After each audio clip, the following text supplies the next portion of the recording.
Welcome to Hometown Hairdressers, a conversation with friends. I'm Ernesto. I'm here with my lovely co-host Shauna. Hello, how Hi. are you? And we are also here with our wonderful guest, Wendy Williams, today. We're really excited to have you here. Thank you so much for joining us. Wendy is a client and a dear friend of mine, but also she is many other things. She wears many hats. And today we want to talk about her being a professor at the TCU Honors College, which is such an accomplishment, a published author of multiple articles and books, also the founder and creator of a leadership program that is really to impart empathy in the corporate world and many other places. So, and last but certainly not least, a mother. So, with that being said, she's got a lot of hats that she does wear, but we really want to dive into empathy. And just kind of how, Wendy, how is that something that's taught? Empathy. So I taught empathy at the Honors College at TCU for many years, and there was a service learning component. And the way that we had a theoretical part of the class, but also a practical part. The practical part was a service learning part where they went into the community and they partnered with an entity that had people who were different from them. So the most recent one was DASH, which was an asylum seeker organization. And my students collaborated with the people who were seeking asylum. And in doing that, they learned how to cross difference and see similarities and differences at the same time and understand what it's like, sort of, to be in a very different situation and not to judge other people. So, I mean, by definition, empathy is what you just said, where the ability, and I'm totally paraphrasing, you're going to have a much better definition, I know, but being able to understand and share in somebody else's feelings or emotions, whatever that may be. So to feel for them, right? Or what they're going through, or just understand their viewpoint or what they might be feeling. So in our last episode, we talked about how we feel service is declining in a lot of areas. And one of the reasons that we kept going back to was a lack of empathy. And whether it be physical connecting with somebody, emotional connecting with somebody, we're just not doing that great, I think. But I've always thought that you kind of learn how to care about people, but do you feel like some of that might be innate? I mean, you're talking about teaching empathy to people, which, by the way, I've got to say was one of the most amazing things I think I've ever heard. The fact that we have professor of empathy, that you can teach that. But we're just so curious to know how that happens. And why did you even seek that out in the first place? Okay. So I want to go back to our definition first. Absolutely. So people define empathy as stepping into the shoes of another person or taking the perspective of another person. And I have a little bit of a nuanced definition because I don't think it's possible to take someone else's perspective, because I will never understand what it's like to be fully. You won't. Or you. And we can be best friends, we can be sisters, we can be life partners, and we can know each other very intimately, but we're still different. You can never, put yourself in somebody's shoes. Exactly. Fully. So my definition is to seek the perspective of others rather than take the perspective of others. And it's in the seeking where we find connection, and connection is empathy. So starting with that definition of empathy, to your next point, is empathy, or your next question, is it innate or is it learned? We are all born with a degree of empathy, some more, some less. And there are lots of online tests. We can get a number. Right. And it's not really that useful, right? Right. What's important is to know that we can learn empathy. And by the way, empathy isn't always great. Correct. Like someone who has too much much might have compassion fatigue, or they might have empathic distress where they can't really connect. They are too close. Somebody with not enough, well, that has a different set of problems, right? So if we know that we want to connect with somebody in a service capacity or other capacity, then we can gain skills, and these are absolutely attainable. Okay. There was a third question that you asked. I didn't. Just how does it address? I think Why you sought this Oh. out to like how to did you want to yeah, how teach did you get people to this Oh, point? okay. So my research is on George Eliot, and she is it's a male name pseudonym Mhm. for a woman author in the 19th century in England. She was very famous, less famous now because her writing is considered difficult. Oh wow. But she I bet I like she her. taught she taught empathy. That word didn't exist in the 19th century. Sympathy was the word she used, Right. but we use that word differently now. But what she was referring to was what we consider empathy. And she wrote these novels and this poetry that taught us how to get into the minds of other people. So we would transport ourselves as readers into the characters' minds. And that's how she taught people how to accept Interesting. difference. Yeah, because And you so- can get a clear vision in your mind of what you're reading Yep. if it's written in the right way and it just illustrates in your mind. But relating that to how we deal with other people and being able to seek to put yourself in their shoes, that that's so interesting. Well, and to even talk about like what we were talking about a second ago, where you said empathy is more of a connection with another person. I think you can take the fancy words away, like you say, and you go back down to connection and how important it is that we have that. And how do you think that do you feel like we've lost that in society? That's an interesting question. I think that the pandemic did take its toll on people. It's hard to say. Our generation, I'm Generation X, and our generation loves to say the millennials didn't have empathy. And the millennials like to say Generation Z doesn't have empathy. Like we're always blaming the next generation. But I think the desire to connect is always there. Always. Because it's human. To connect is human. And so everybody wants that connection. But we went through a period where it was scary to connect. And so people have become a little bit more reserved. Generation Z is a little bit more social media connection rather than in-person connection, which I know that we, Generation X people, I can't get down with it. It's so hard for me because it's such a disconnect to me because it's so impersonal. And I'm just like, I don't know how to make a connection that way. And I've tried. I don't either, but I think that thank you. I don't either, but I think it's real for them. For sure. Yeah. But anyway, back to empathy as not just connecting, but as really seeking the perspective of others. I think societally we probably have declined, maybe less so because of the pandemic, and more so perhaps because of political divisions. They just seem to be getting worse and worse. But I don't know. This is not research No, based. and this is just kind of like a guess. as you feel Into it, based. absolutely. And Yes. it's a lot of things that I feel have, and it's not like we're in a terrible place. I mean, I see empathetic, kind, loving people every day.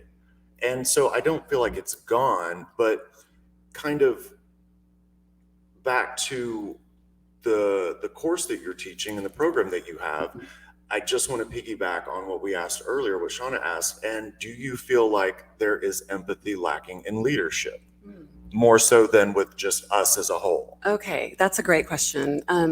So my business is an empathy training in leadership business, and I train people to develop empathy skills so that they can become better leaders. And yes, the more power a person gets, the less empathy they have, because, and there's a lot of research on this, but it's because people who gain power, they tend to surround themselves with people who say yes, and they're not challenged as much to think about other people's perspectives. That makes so much sense, though. But the skills are absolutely attainable. And so when I train people in empathy, I'm training in skills that anyone can attain. It's leadership training, but they're applicable to everybody. So with the skills that you teach, and of course you can't just, you have to have boundaries with how you care for somebody and how much you take in of that, right? As to not get compassion fatigue and all of that. But can you teach somebody how to want to do those things? You know what I'm saying? You can teach them that if you think like this, you think like this. But I feel like that innate empathy, compassion that we have as humans, Mhm. it gets distorted and flooded by a lot of things, probably starting from birth. But I feel like that's the base of it, is to want to care enough about somebody to want to know more about their situation. So I feel like in that way we're born with it a lot of times, and getting back into touch with it is a journey that I think everybody would have to take on their own. I don't know that you can teach all those things, but maybe you can.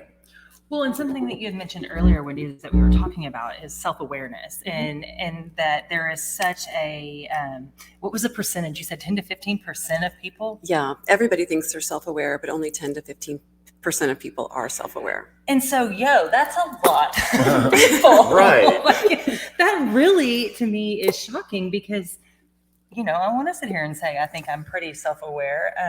And I do try to think about things that I do and how they'll affect other people. But I think at some point we can all definitely be better at being more self-aware.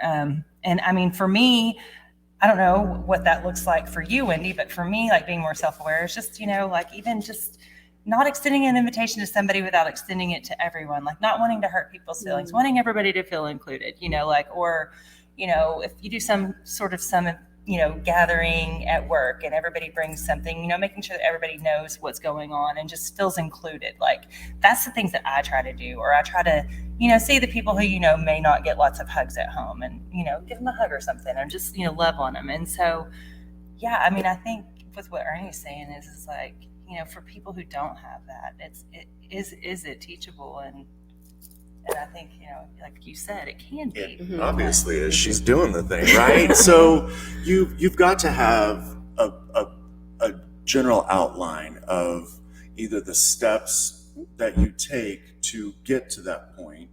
Can you break it down for us, the process or how it all works? Sure. So first I'll answer your earlier question. Can you teach people to want to be empathetic? So when I'm training people, I try not to call it a training. I try to call it a workshop because it seems a little less threatening, because nobody wants to think that they're going to learn something that they don't know or they don't have, right? Everybody wants to think that they're empathetic, and everybody has some empathy to begin with. So we'll start with the idea that this is just a workshop. But so the idea is you learn the skills and then you start applying them at work, and you see, oh wow, things are actually working better. People want to stay. People don't want to leave. People want to work harder. People are motivated. They feel like they're a part of something. They're a team. They feel like they belong, and everything is running better. And oh, by the way, now things are working better at home too. So I never really advertise that this is going to improve your personal life, but of course, if they're implemented at home, with people, it's got to benefit, right? Self-awareness being enhanced is going to benefit anybody. 360, I believe that. I believe that wholeheartedly. So this is what the training looks like. The first few hours, it's usually a 2-day training, 12 hours. Love it. The first part, it's 3 to 4 parts, depending on how much time we have. The first part is, what is empathy and why do we need it for leadership? The next part is self-awareness, and the self-awareness part is about looking in. So who am I? What are my values? What are my core fears? What are my coping strategies, positive and negative?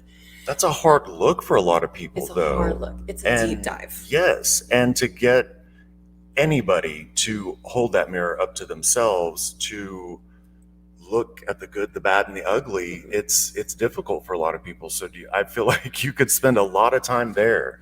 We do. That's a really important middle part of the workshop. But the most important part is right after the self-awareness. So understanding mindset and then shifting mindset. The shifting mindset is absolutely key. And I tell people, and that starts the second day, I tell people, if you can't come the second day, don't even bother coming. Right. Because you absolutely have to understand what's going on here, and now how can I look out at other people differently based on what I know about myself. Well, and what I was going to ask you about that day one and like in that training and stuff like that, do you feel like when they're led to more of an emotional point, it sometimes gets to a place where they can kind of break through that barrier to get to the point to where they're able to receive the flip around for the next day? There are aha moments. I for love sure. that. I love that. Right. Stuff. And people, like I have chills. people share what they want to share. And some people are more private, and I don't ever make people share anything that they're uncomfortable with. And they're doing a lot of group work, a lot of large group work and pair work, and whatever they're comfortable sharing is what they share. And yes, the light bulb goes on. And then what they learn in that understanding themselves section, then they become aware of, okay, if I am afraid of people not liking me, and you just said something that triggered a fear of not being liked, I'm going to react instead of respond to you, right? But if I'm aware of that, then I can respond better. So the shifting mindset section starts with understanding what negativity bias is. Negativity bias is instilled in all of us. It's evolutionary. So back when we were, on the plains, we were, walking through the jungle or wherever we were. Way before now. We would maybe hear a little rustling in the bushes, and we would think, is it a butterfly or is it a tiger or a bear?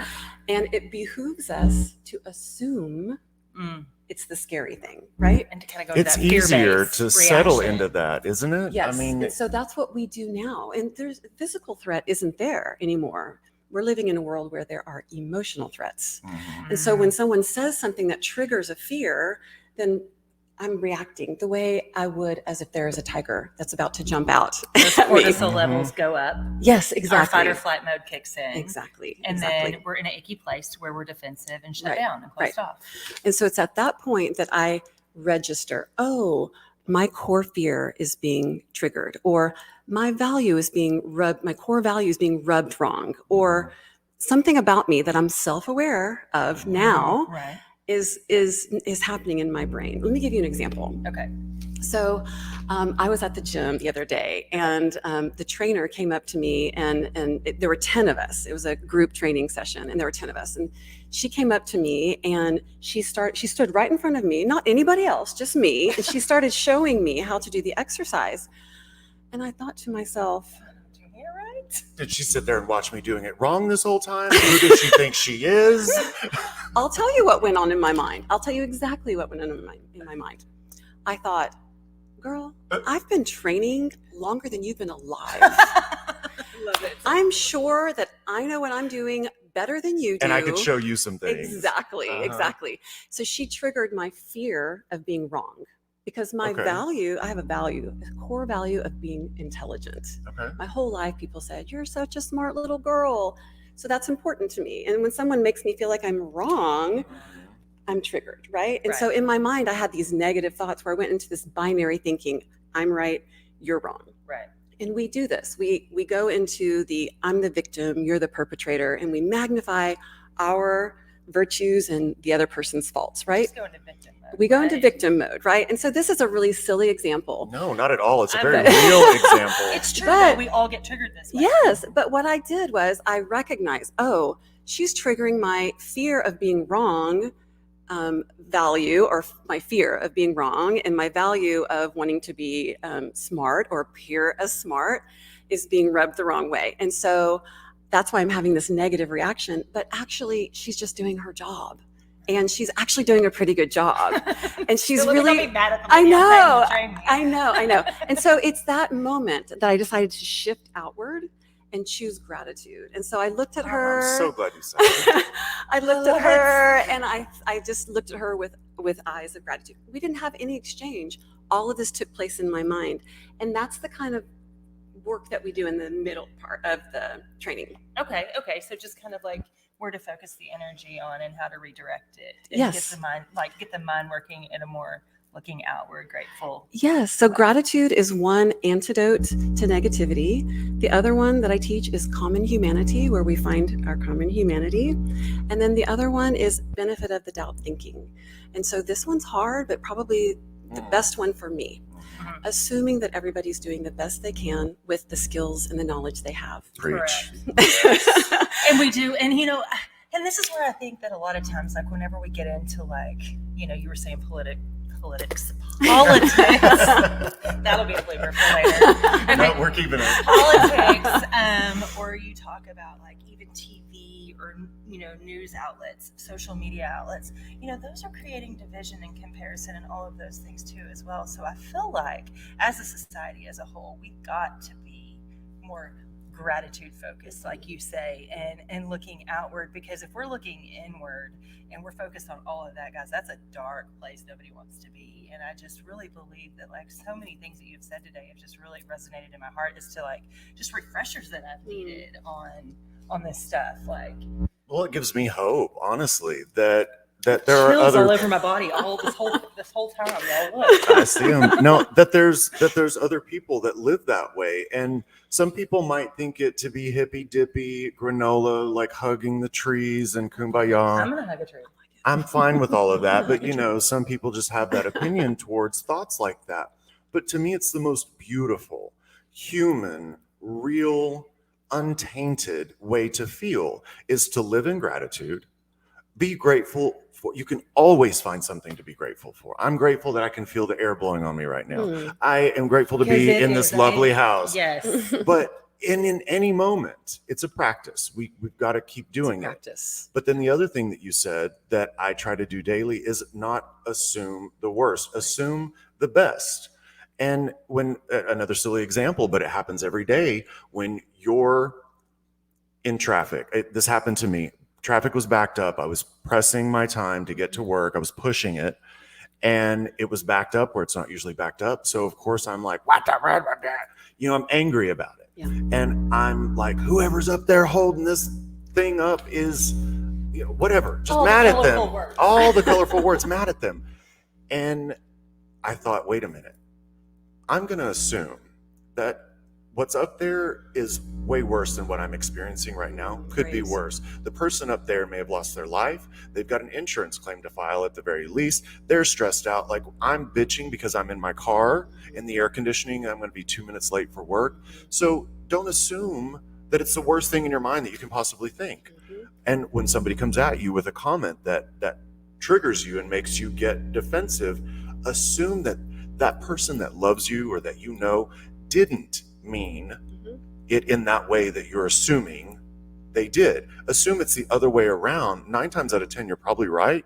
But what it does is it immediately calms you, your heart rate, your adrenaline, all of that starts to subside and you physically feel different. But if you sit in that feeling of assuming the worst, all the other things happen. Your adrenaline pumps and your heart rate increases and you have those fights in your head. So those two things are, I think, something that everybody could practice on a daily basis in any situation. Absolutely. And I think that your point is great about you feeling better, because benefit of the doubt thinking and gratitude thinking and common humanity outlook, they really benefit us. Absolutely. Well, and I mean, I feel like that kind of goes into, like, one of the things I wanted to talk to you about was the exhaustion, the empathy. What was the word? Fatigue. The empathy fatigue. Is there anything or any like tips or tricks you can give to people to set like healthier boundaries with, being more intuitive as to who to open that up to? Because sometimes I feel like that's where I get into trouble and that's where I get overwhelmed. And I know, being with my job, I want to make everybody feel the best that they can, because that's what we kind of do. That's our gift. And I've learned over the years who not to give as much to. But I mean, for people starting out, is there something that you could give them, a tip or a trick that they could learn? So compassion fatigue and empathic distress are a little bit different. Compassion fatigue is what a lot of healthcare providers experience. They just give and give and give and give, and then they become exhausted because it's just so much. Empathic distress is when someone's highly empathic and somebody else's pain is too much to bear. So they're slightly different, but I think you're referring to compassion fatigue, and that's what you, as a stylist, I'm sure, experience regularly. You're sitting there and people are just dumping all of their stuff on you all day long, person after person after person, and you must just be exhausted by the end of the day, because it's really one way in many cases, right? They expect you to be the good listener. Right. And so you're the one connecting, you're the one doing all the work, pouring into person after person all day long. So yes, you brought up a good point, and you were mentioning boundaries, right? And so with the people in your chair or with the people outside of the salon, boundaries, and whatever that looks like, set them and then maintain them. And so benefit of the doubt thinking, which is what we were talking about before, people in the workshop always say, but what about, and they want to know about that person that they're thinking of. Mhm. That behavior is unacceptable, right? Right. And so then I talk about how we set boundaries, right? We don't let people cross our boundaries. We don't let bad behavior, exist. Okay. But what we do is we assume that everybody's doing the best they can. And then we also set the boundary. So with my daughter, if she's screaming at me because she doesn't want to eat her soup, or she wants more screen time, or whatever it is, I'll say to her, you're crossing my boundary right now. So I really want to connect with you. I want to have this conversation. I want to negotiate, but you're going to have to stop screaming before I'm even going to have the conversation with you. So in answer to your question, boundaries, but also giving the person that is causing the distress or the fatigue the benefit of the doubt. So that might look like something different for everybody. For sure. But I think just breaking it down like that, and sometimes for me, just to understand, like, okay, if I do this, this, and this, and then I'm going to end up here, and then just working through that in my mind and knowing, okay, this is as I'm as long as I'm more self-aware of it, then it doesn't seem to impact me as bad, and I don't get backed up to a point to where I feel burnout, which is what a lot of stylists end up feeling. Absolutely. Yeah. And you need to do, exactly what you need to do. Right. And you know what you need to do. And when you're feeling whatever bad feeling you're having, or just fatigue, then just note, okay, I'm feeling this way. Be mindful of that feeling.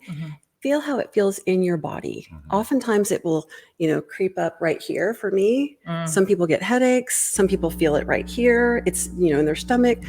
Notice if it's showing up in your body, take a mindful moment and just breathe through it. That's what I do. Absolutely.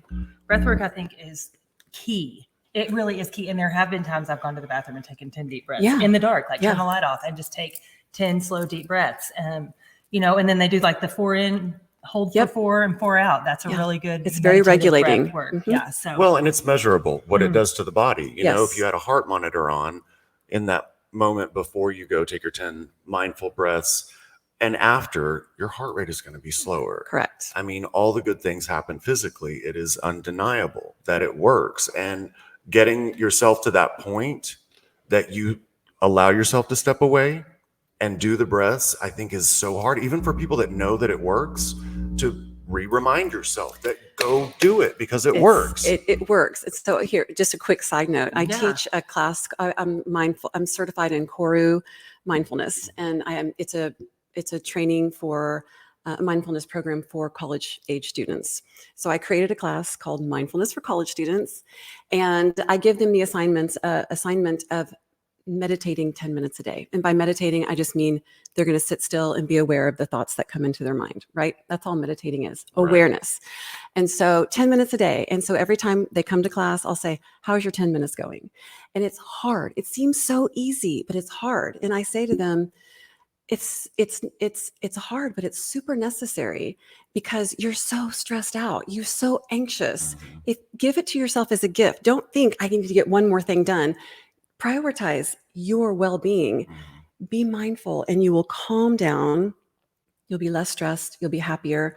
Don't stop taking your meds. I always say that. Keep up with everything you're supposed to be keeping up with.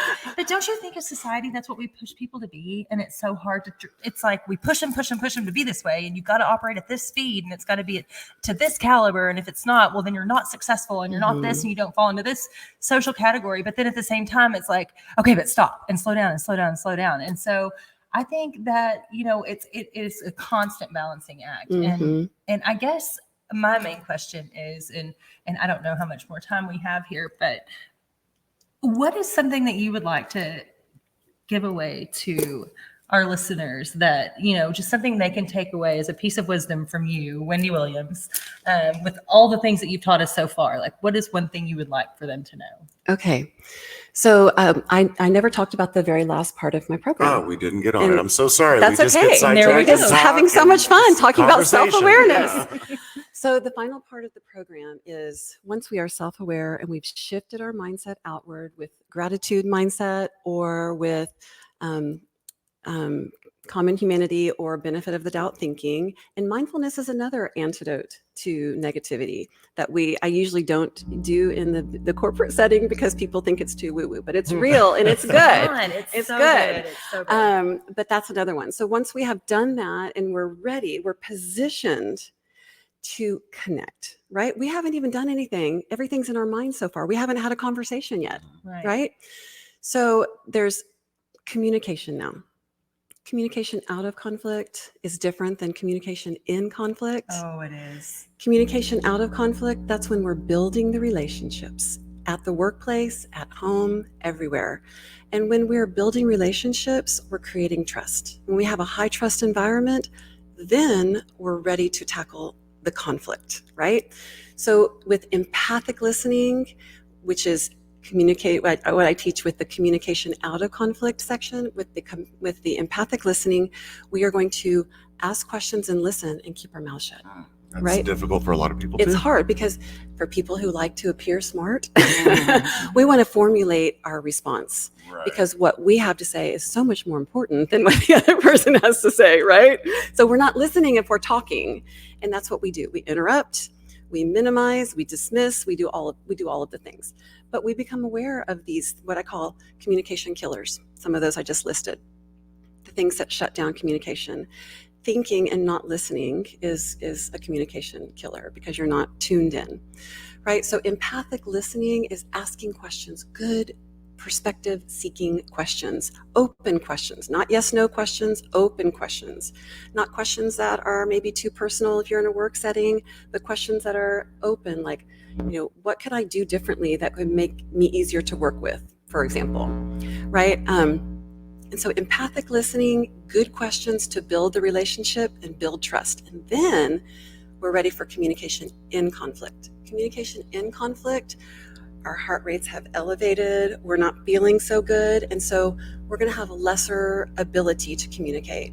And so we just go through the clarify, which means asking questions to find out what the other person's issue is, and then reflecting. So what I hear you saying is this, is that right? And then we're going to reflect. Did I say reflect? Reflect, and then validate. I hear what you're saying, and you're not agreeing necessarily. I hear what you're saying, and I can understand how you feel frustrated right now. So you're validating how they feel, whether or not you agree. And then all of that is questioning, right? And then you're ready to solve the problem. Okay, what I hear is this, and this is what I think now. So that's a lot of listening before you even say what you have to say.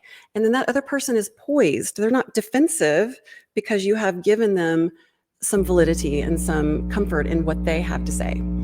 So to answer your question, listening. To me, that listening. was so perfect though, because the explanation you just gave, it really does kind of break that down into steps.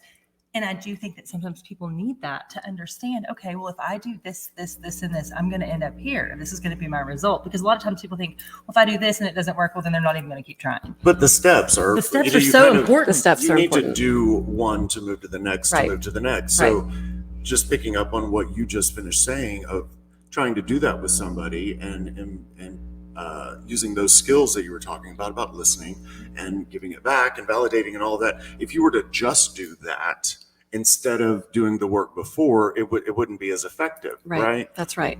Because you're not taking yourself out of it or looking at yourself first. So all the steps, they just need to be done in the right order to get to that point to where you can do that effectively, right? Right. And I think the way that you also are teaching that is a total diffusion of any conflict. It helps kind of diffuse that situation to where, how can anybody be mad if they've already been heard, and then you go from there, and then you impart in what you want to say.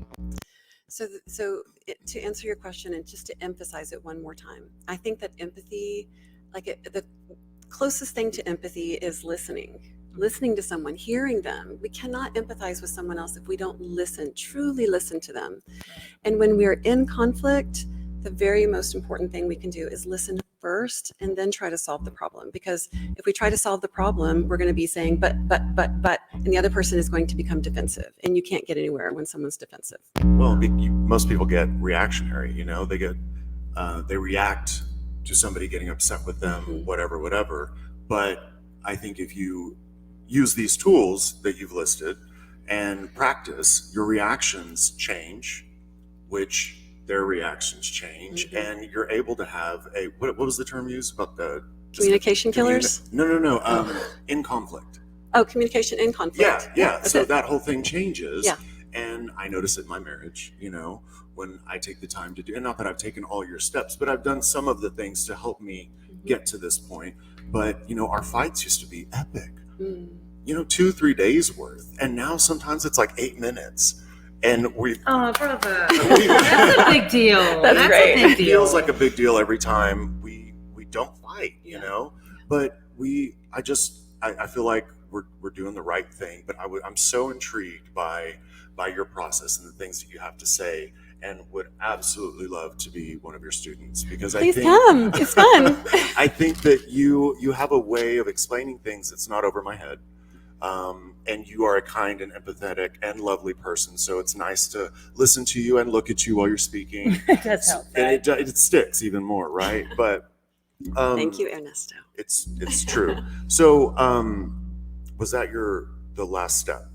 Did we cover that? Share and solve. And just one final note on the share and solve part of communication when there is conflict.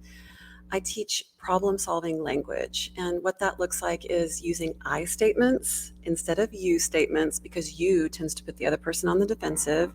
Saying things like should is not good, but saying things like could works better, because again, you should is finger wagging. Well, and always is a really bad one, isn't it? Yeah. Always is a bad word to throw Oh, in there. it's on the list. Okay, always and never. Just Right. take them out. I tell my kids all the time, really always? Is that always the case? They hate when I say that. It's every day. State what is the case. It's not always, it's not never, it's maybe usually or sometimes, but just state what's the case, because again, the other person's going to be, no, it's not always like or that. more often than not. Yeah. That's Yeah. a very lovely one. Right. But yeah, verbiage is a big deal. Right. Delivery is a big deal. And I agree with you so much on that. And instead of but, you can say the exact same sentence, just take out the but and put in an and it sounds a little bit more positive. Not so good. So we practice problem-solving language with a problem-solving I like section. that. I love that. Yeah. I think those things matter greatly, and it does totally change the impact of a statement from going like the should and could. Me saying you should do something is me saying I feel like you need to do this because I think so. Could, well, yeah, you could. I mean, how can you argue with that or even get defensive? Because you could take out the trash every now and then versus you should take out the trash every now and then. It's a whole different statement. Well, yeah, I could, so I can see how little things like that they're massive. And taking out some of the verbiage, like you said, in arguments, because does anyone always or never do anything? No. So changing our language up, maybe learning how to communicate, not how to be so reactive, how to seek the perspective, but also what was it you said Empathetic about listening? Wasn't that it? Empathetic listening. What were you saying about about being in somebody else's shoes? Seeking the perspective of Perspective. others. Thank you. Okay, that's where you were going. I just wasn't picking it up. Well, do y'all think we've given everybody a nice little dive into think things so. that are going to enhance their well-being I and hope their so. awareness? I think so. I feel so good about today's episode. Well, this is one of those that I feel I could go on and on about, but I would even love to have like segments of just you doing your thing and teaching it. Let's do it. Yes. I would love to leave any information in the description on this, maybe On your where to training. see some of your things. If Yeah. you have I have a website. a website, there you go. So we'll have all that information listed in our the description for this episode. But Well, and for anybody who's listening at a corporate or business level, she does offer that. So all of that will be on her website if anybody's interested in hiring her to come out and make your workplace a more Thank you vibey for the place. plug, Shauna. yeah, I mean, it all starts at the top, right? It You've does. got effective leaders that know how to communicate Exactly. and They empathize. set the workplace culture. Absolutely, and it just trickles down from there. Yes. But we're all our own leaders, so I feel like we can all benefit from learning this stuff, whether we're parents or in our workplace or whatever. But let's get back to people. And I think that's one thing that the pandemic has maybe left us with, is it gave us a lot of time with ourselves. A lot of people left their jobs and started new things and their passions. So, let's keep this train going. But let's just leave everybody with one final nugget of one thing that you think is the most important of all of those steps, all of those techniques, skills, and everything that somebody could take from listening to this and you right now and apply to their everyday life, that might make things a little bit easier, that might give them more perspective on other people. What is your nugget?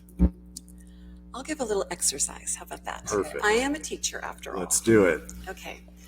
I would like to encourage everybody to think of one person for whom they feel uncomfortable, or a person that maybe they have negative feelings about. And I want them to try to send that person gratitude mentally.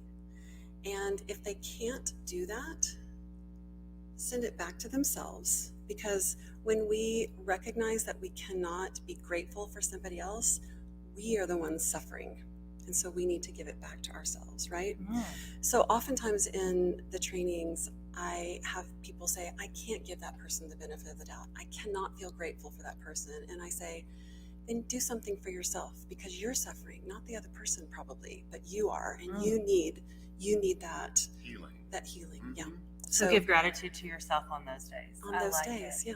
That really is lovely. You've left me with so much. I can't wait to listen to this episode.